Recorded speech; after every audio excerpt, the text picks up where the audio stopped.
తెలంగాణలో ఎన్నికలు ముగిసినా రాజకీయం వాడివేడిగా సాగుతోంది. ఇప్పటికే రేవంత్ సర్కార్ గులాబీ ఎమ్మెల్యేలపై ఫోకస్ చేసి 10 మందికి కాంగ్రెస్ కండువాలు కూడా కప్పేశారు. అయితే రాష్ట్రంలో బీఆర్ఎస్ 2 ఎన్నికల్లో ఓటమి పాలవడంతో కారుకు గడ్డు పరిస్థితి వచ్చింది. ఇక చేసేదేం లేక అధికార కాంగ్రెస్ ని దెబ్బకొట్టాలని ఫేక్ ప్రచారానికి శ్రీకారం చుట్టారు. కాంగ్రెస్ శాసనసభ్యులు తిరిగి బీఆర్ఎస్లోకి చేరనున్నారని వార్తలు వైరల్ చేస్తున్నారు. ఈ నేపథ్యంలోనే పార్టీ మార్పు వార్తలపై చేవెళ్ల ఎమ్మెల్యే కాళే యాదయ్య స్పందించారు. మంగళవారం ఆయన మీడియాతో మాట్లాడుతూ నేను పార్టీ మారటం లేదని కాంగ్రెస్ పార్టీలోనే కొనసాగుతానని క్లారిటీ ఇచ్చారు. తిరిగి బీఆర్ఎస్ పార్టీలో చేరుతున్నానని జరుగుతున్న ప్రచారమంతా అవాస్తవమని కొట్టిపారేశారు. నాపై తప్పుడు ప్రచారం జరుగుతోందని ఆగ్రహం వ్యక్తం చేశారు. తిరిగి గులాబీ కూటికి చేరుతున్నట్లు జరుగుతున్న అసత్య ప్రచారాన్ని ఎవరూ నమ్మకండని అభిమానులకు, కార్యకర్తలకు కాంగ్రెస్ ఎమ్మెల్యే కాళే యాదయ్య సూచించారు.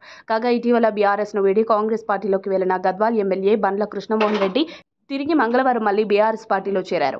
బండ్ల బాటలోనే బీఆర్ఎస్ పార్టీని వీడి హస్తంగుటికి వెళ్లిన కాళే యాదయ్య కూడా తిరిగి వస్తారని పెద్ద ఎత్తున ప్రచారం జరిగింది. దీంతో అలర్ట్ అయిన కాళే యాదయ్య గర్వాపసి వార్తలకు క్లారిటీ ఇచ్చారు. దీంతో బీఆర్ఎస్ ఫేక్ ప్రచారానికి తెరపడింది. మరిన్ని అప్డేట్స్ కోసం మా కాయ్ టీవీని సబ్స్క్రైబ్ చేసుకోండి.